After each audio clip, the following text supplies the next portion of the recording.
मैं Abhinay Kumar, assistant professor PG department of anthropology, Ranchi university, Ranchi, कोविड-19 के दौरान छठा लेक्चर साझा कर रहा हूँ। आज के इस लेक्चर में विकास संदर्भित सामाजिक सांस्कृतिक कारक क्या हैं, अर्थात social culture factor supporting development, इस पर चर्चा करेंगे। यह पीजी सेमेस्टर 4 के डेवलपमेंट एंथ्रोपोलॉजी का एक महत्वपूर्ण टॉपिक है। इसको हम इन कंटेंट के माध्यम से समझने का प्रयास करेंगे। सबसे पहला इंट्रोडक्शन ऑफ डेवलपमेंट, दूसरा social culture factors supporting development, तीसरा कल्चरल फैक्टर्स सपोर्टिंग डेवलपमेंट और लास्ट कंक्लूजन। तो सबसे पहले आते हैं इंट्रोडक्शन ऑफ डेवलपमेंट। विकास किसी व्यक्ति अथवा मानव जाति की सामाजिक, सांस्कृतिक, आर्थिक, धार्मिक, राजनीतिक, मानसिक, स्वास्थ्य एवं शैक्षणिक स्थिति में गुणात्मक एवं परिमाणात्मक सकारात्मक परिवर्तन है। यह हमेशा नीचे से ऊपर की ओर चलता है। विकास में केवल विकास के जैविक और भौतिक पहलुओं को ही शामिल नहीं किया जाता, बल्कि विकास से जुड़े संज्ञानात्मक और सामाजिक पहलुओं को भी शामिल किया जाता है, जो जीवन भर चलता है। यहाँ परिवर्तन कहने का मतलब है कि परिवर्तन तो एक व्यक्ति का नकारात्मक पक्ष में भी होता है, तो उसको हम लोग विकास नहीं कहेंगे। हमेशा विकास सकारात्मक दिशा में ही होता है और हमेशा ये एक स्थिति से दूसरे स्थिति में जब इसका बदलाव होता है, तो स्थिति में परिवर्तन ऊपर से नीचे की ओर भी होता है, तो उसको हम विकास नहीं कहेंगे। विकास हमेशा परिवर्तन जब निचला स्थिति से ऊपर की स्थिति में होती है, तभी उसको हम लोग विकास कहते हैं। अब आते हैं सोशल फैक्टर सपोर्टिंग डेवलपमेंट पे। इसके अंतर्गत हम लोग देखेंगे कि समाज का जो कारक है वो डेवलपमेंट में कैसे सहायक है। इसका हम लोग इस बिंदु के तहत देखने को प्रयास करेंगे। सबसे पहले परिवार, पड़ोस, नातेदारी समूह, मित्र समूह, जाति समूह, स्कूल, ग्राम, विवाह, पेशा समूह और राज्य कैसे विकास में सहायक है। चूंकि ये समाज के एक महत्वपूर्ण तत्व हैं, जिसके आधार पर समाज का निर्माण हुआ है और ये सब समाज के अंग है, तो ये सब विकास में कैसे सहायक है, इसको देखने का प्रयास करेंगे। तो सबसे पहले आते हैं परिवार पे। परिवार समाज का सबसे लघु रूप है। परिवार ही सामाजिक, सांस्कृतिक, धार्मिक, आर्थिक, राजनीतिक, शैक्षणिक तथा स्वास्थ्य विकास का केंद्र बिंदु होता है। एग्जाम्पल स्वरूप, जन्म के समय एक शिशु असहाय एवं अबोध होता है। अगर परिवार शिशु की देखरेख नहीं करता है तो वो अस्तित्वहीन हो जाता है। लेकिन परिवार गर्भ में गर्भवती माता, नवजात शिशु तथा अपने सदस्यों के बीच स्वास्थ्य एवं स्वास्थ्य विज्ञान की अवधारणा विकसित करता है। समाजीकरण की प्रक्रिया के माध्यम से स्वास्थ्य की देखरेख एवं परंपरागत दवाओं की जानकारी प्रदान करती है। परिवार को प्राथमिक पाठशाला तथा माता को प्राथमिक शिक्षक कहा गया है। परिवार में रीति रिवाज, परंपरा, आदत, गुण, दोष आदि की शिक्षा प्रदान कर शिशुओं के बीच सामाजिक सांस्कृतिक शिक्षा का विकास करता है, जिसके द्वारा सामाजिक संबंध स्थापित करने तथा सामूहिक जीवन जीने में विशेष सुविधा व्यक्तियों को मिलती है और इस सभी कारकों के लिए महत्वपूर्ण भूमिका निभाता है परिवार। जिस परिवार का मुखिया अपने बच्चों के विकास पर जितना अधिक ध्यान देता है, उस परिवार के बच्चों को अच्छी शिक्षा प्राप्त होती है और समाज में अच्छा स्थान प्राप्त होता है। बच्चा एक जीवन में अपनी भूमिका निभाता है और एक स्टेटस प्राप्त करता है। अतः विकास में परिवार की भूमिका अत्यंत ही महत्वपूर्ण होती है। इसके बाद आता है पड़ोस।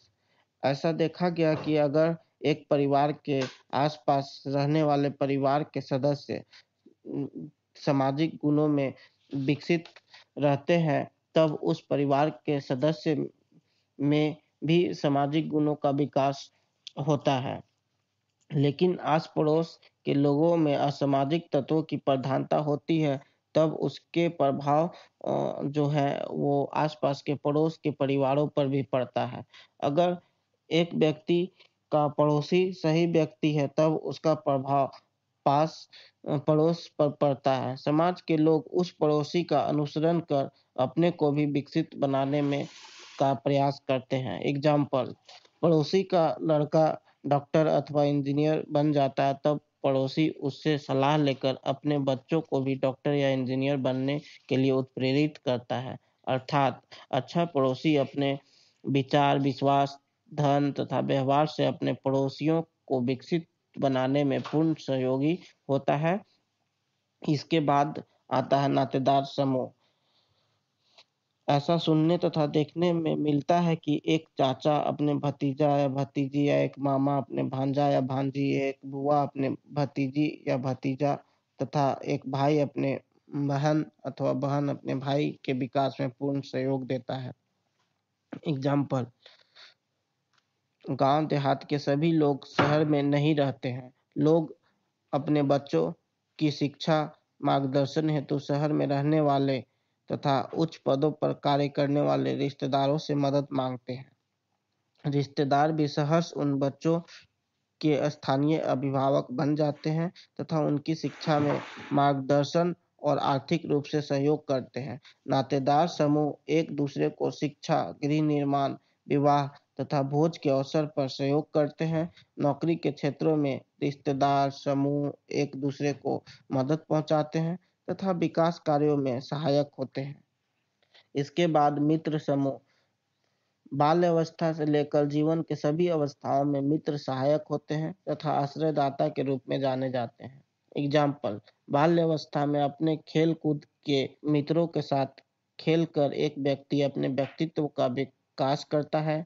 खेल के साथ साथ अपनी उम्र के बच्चों के साथ सामाजिक संबंधों का भी विकास करता है। यही संबंध आगे चलकर मित्रता का रूप धारण कर लेता है। मित्र समूह के लोग एक दूसरे के विकास के लिए बातचीत करते हैं, सलाह लेते हैं तथा मदद मांगते हैं। मित्र का प्रभाव व्यक्तित्व निर्माण तथा विकास में महत्वपूर्ण होती है। इसके बाद आता है जाति समूह। जाति समूह के सदस्य आपस में रक्त तथा विवाह के संबंध द्वारा बंधे रहते हैं। जाति भी विकास में सहायक होती है। जाति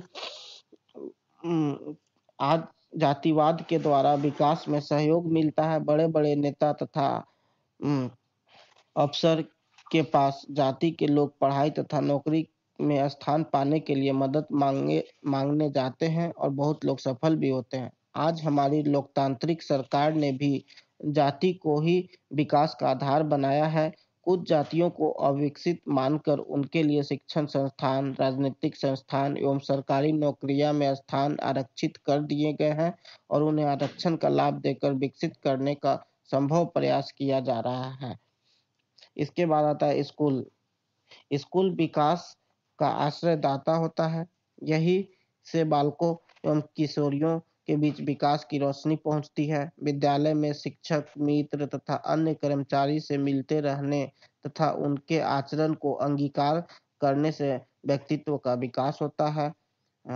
इस प्रकार स्कूल विकास का एक मुख्य केंद्र होता है, जहाँ से विकास की किरणें सभी छात्रों को प्राप्त होती रहती है और वो अपने जीवन को में एक सेटल्ड स्थायित्व बनाने में सफल होते हैं।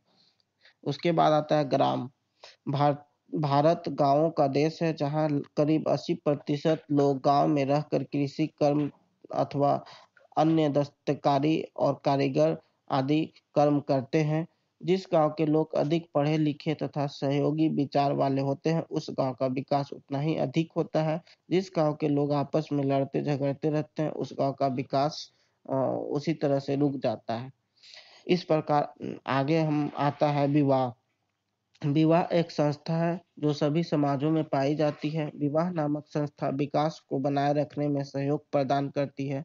विवाह के अवसर पर केवल वर कन्या के शैक्षणिक विकास पर ही ध्यान नहीं दिया जाता है, वरन वर एवं कन्या के पिता की और परिवार की सामाजिक एवं आर्थिक स्थिति पर भी ध्यान दिया जाता है।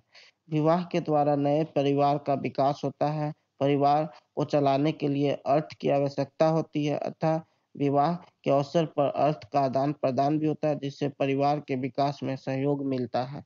इसके बाद आता है पेशा समूह। जिस पेशे अथवा जिस स्थान पर लोग साथ-साथ काम करते हैं, उनका भी प्रभाव विकास पर पड़ता है। अपने पेशा समूह के लोग साथ-साथ बातचीत करने तथा सलाह मानने के कई तरह के विकास को अंजाम देते हैं। एग्ज़ाम्पल, कुछ लोग भवन निर्माण के संबंध में महत्वपूर्ण निर्णय लेते हैं। जीवन बीमा, शेयर आदि में पैसा लगाने के लिए भी लोग अपने सहयोगियों से राय लेते हैं। इस प्रकार पेशा समूह के लोग भी विकास में सहायक होते हैं। इसके बाद आता है राज्य। राज्य समाज का ही एक बड़ा रूप है। राज्य में सरकार का शासन चलता है, जो उस समाज के सभी विभागों पर समान रूप से लागू होता है। कानून को नहीं पालन करने वालों को राज्य दंड देता है। भारत गणराज्य धर्मनिरपेक्ष देश है, जहाँ सभी जाति, वर्ण, नस्ल, धर्म, क्षेत्र, भाषा, संस्कृति आदि को समान रूप से विकसित होने का अवसर प्रदान किया जाता है। विकास कार्यक्रमों का सर्जन तथा क्रियान्वयन किया जाता है।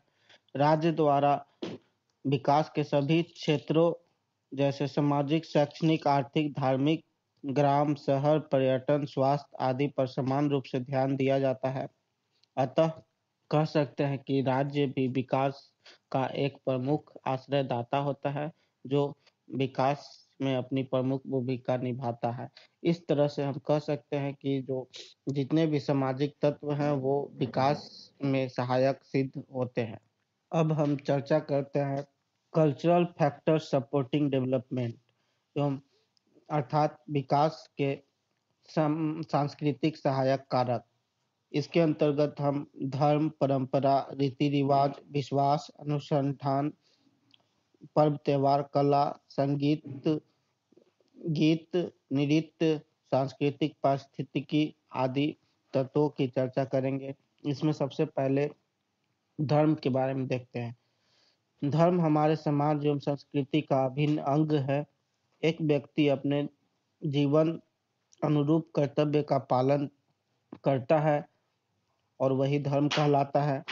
पिता धर्म, पुत्र धर्म, राजधर्म, नारी धर्म, सत्य धर्म, अर्थ धर्म, पति धर्म, पत्नी धर्म, व्यवसाय धर्म, अतिथि धर्म, प्रजा धर्म आदि अस्तित्व में इस समाज में है और उसी के अनुरूप व्यक्ति अपने कर्तव्यों का पालन करता है।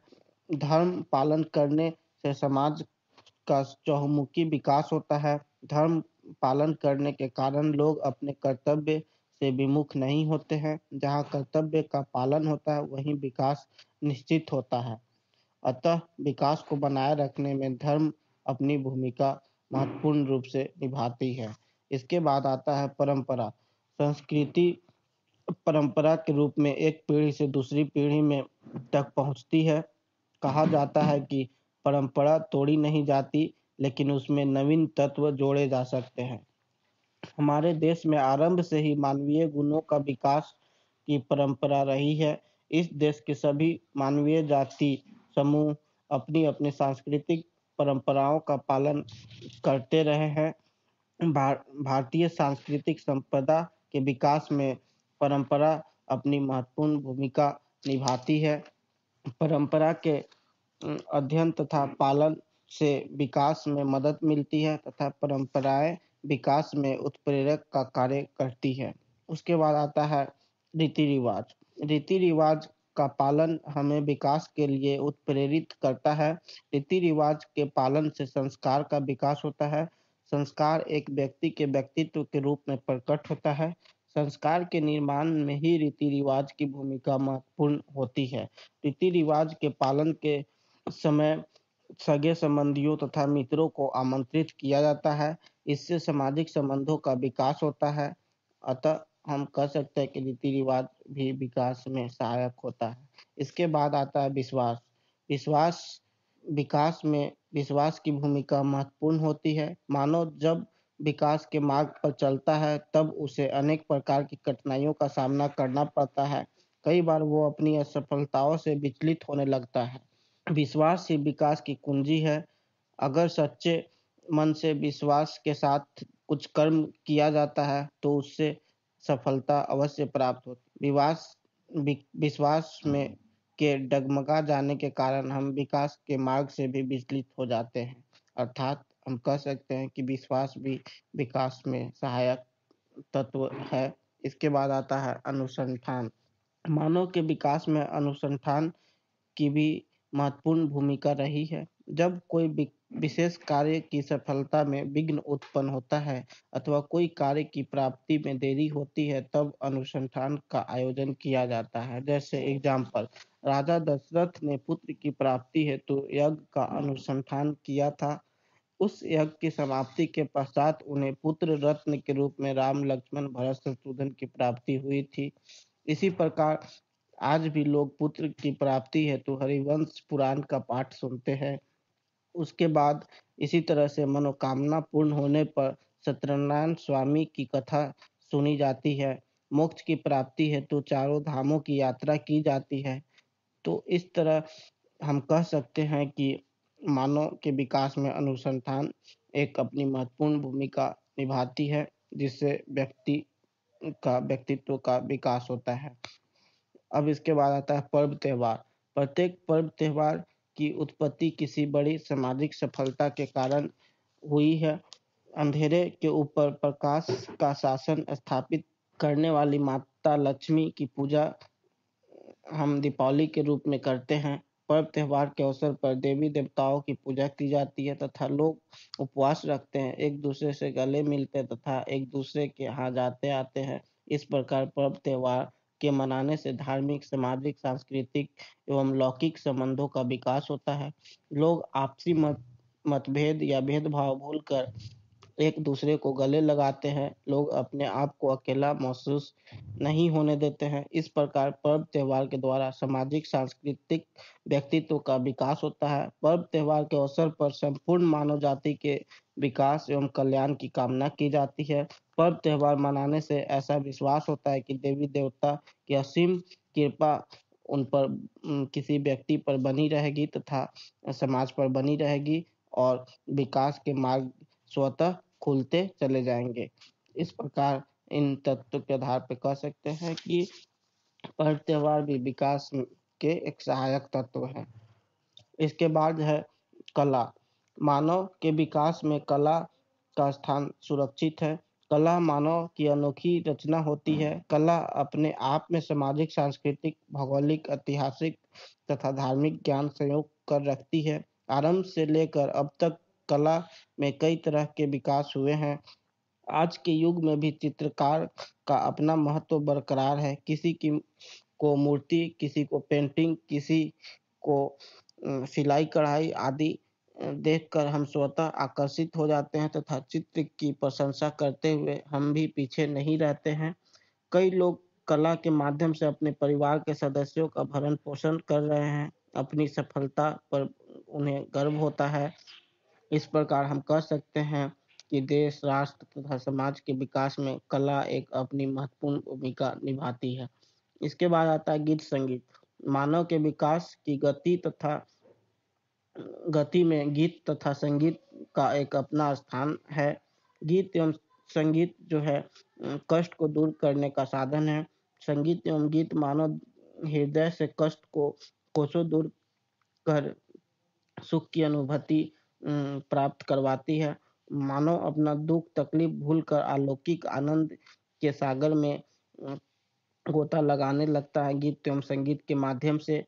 एग्जाम्पल, सम्राट अकबर अपने दरबार में नवरत्न रखते थे, जिनमें तानसेन नामक एक गीतकार एवं संगीतकार भी थे।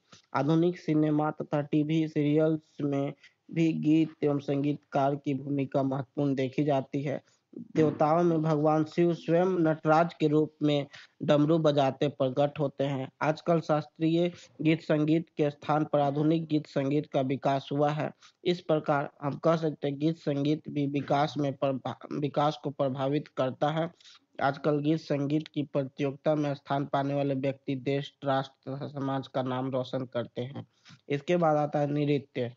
नृत्य मानव का एक सामाजिक सांस्कृतिक तत्व है। आरंभ से ही मानव ने गीत संगीत के साथ साथ नृत्य को भी अपनी संस्कृति का अंग बनाया है। पूजा पाठ, पर्व त्योहार, शादी विवाह, जन्म मरण आदि के अवसर पर समाज में नृत्य का आयोजन किया जाता है।